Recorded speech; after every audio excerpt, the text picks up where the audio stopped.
Komið sæl, Anna Helga heiti ég og í þessu myndbandi ætla ég að fara í seinni hluta kaflans myndræn framsetning í bókinni Tölfræði frá grunni og við ætlum að fjalla kassaritt og punktaritt.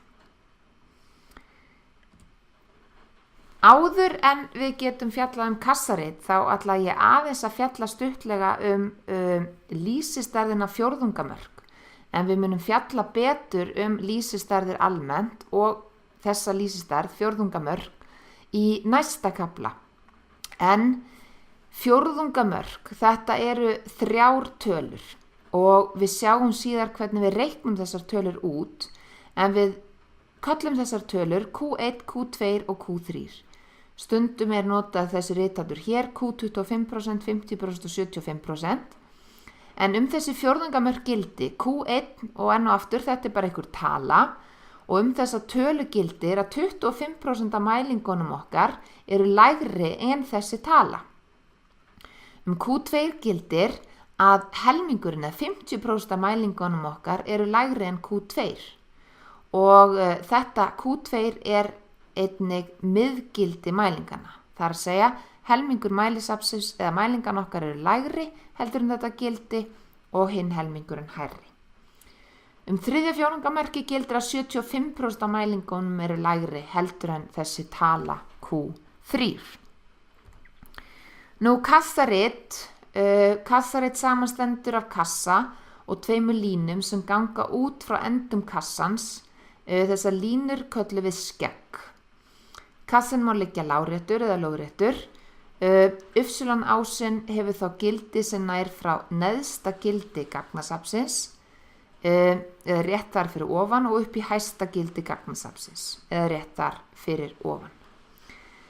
Neðri endi kassans, hann skal standa í 1. fjórðungamarki og efri hluti kassans í 3. fjórðungamarki og svo drögum við línu í gegnum kassan í Q2 og það náttúrulega langt best að sjá þetta á mynd. En hér höfum við kassa sem stendur svona lóðréttur. Ásinn, þetta það sem við erum að mæla, hvaða nú sem við verðum að mæla hérna. Segjum þyngd,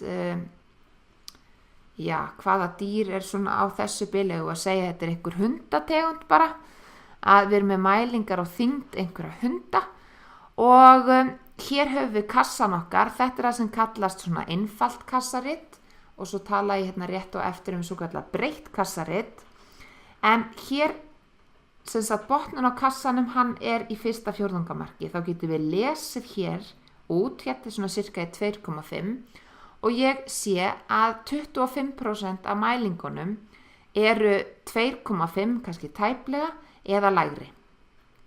Línan í kassanum í miðgildinu, svo ég get lesið hér að cirka bát helmingurinn eða 50% af viðfangsefnunum, sem hér eru hundar, eru lægri eða eru minna heldur en, þetta sé svona rétt rúmlega 6 kíló.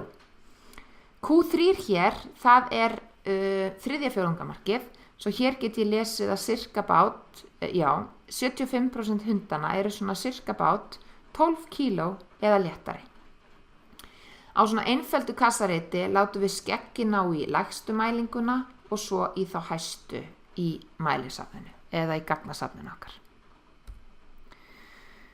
Eins og segir áðan, þetta nú bara aftur sömu upplýsingar og við fengum hérna rétt áðan, en við rifjum upp að þetta eru skegg, hann má standa lóðréttur eða liggja láréttur, neðri endin í Q1, efri í Q3 og lína í Q2, neðra skeggið í lægsta gildi og efra í